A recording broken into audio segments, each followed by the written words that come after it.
check their flippers. You saw Parker do a lie down as well as kind of doing a rollover. We can check them on the tops and bottoms of them as well. We have a scale in our holding area. These guys actually all got weighed this morning, so we can go through and do that. You see, we can also do some other things. We can move them around. We have a kennel that's in there. You might see Megan's going to be working with Shelby over there, going into the kennel, which is also very helpful in case we need to move them somewhere. If our veterinarian needs to take a look at them, whatnot, also very important behavior. So all these things are things we can do that allow us to take care of them health-wise. Now, our second type of training we can do is physical exercise. So I'm giving these guys some things to do to give them a bit of a workout. See, Harpo, he kind of did one pillar there. He's going to do some speed swims. These are just a few of the things that these guys can do in the water to kind of give them a little bit of a workout. You might also see things like pillars where they can jump straight up and out of the water. Another behavior these guys are able to do to be able to get some exercise as well.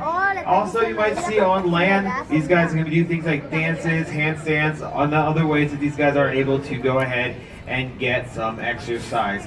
Now finally, the last type of training we can do is mental stimulation. It is really important that these guys work their brains. So you can see there are some toys here in the exhibit they can interact with. They're pushing around and playing with some of these this morning. We can change them out. We can have a whole bunch of them. We can flip them around, change them around.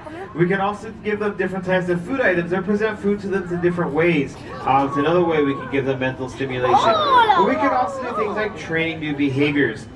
And one of the tools we use for training a new behavior is something called a target pole. And pretty much what it is just a buoy on the end of a stick. And we can use this for a type of training called shaping. And what this is pretty much we can use this target pole to actually shape or mold a behavior. We're going to demonstrate a little bit about how that works. And it looks like you have a target pole down there, and I think our volunteers will be helping us out as well. We do, Dylan, come on up. Alright, Dylan. So what we're going to be doing is demonstrating how we use this target pole to start that training. And so the basic part of it is just having them touch your nose onto that target pole. So that's what we're going to do. And so when you go ahead and put that target pole up there on the window, and Jimmy's going to send Parker over.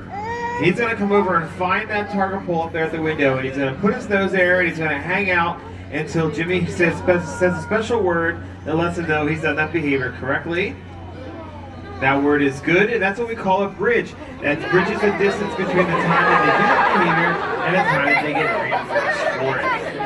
Alright, so that was pretty basic. It didn't look like a whole lot to it, but like I said, we can use that to shape those behaviors, and a lot of the things we've seen already here, we're actually trained using that target pole. Alright, so we're going to have a little bit more fun this time, and when Jimmy sends Parker over this time, you're actually going to take him for a walk.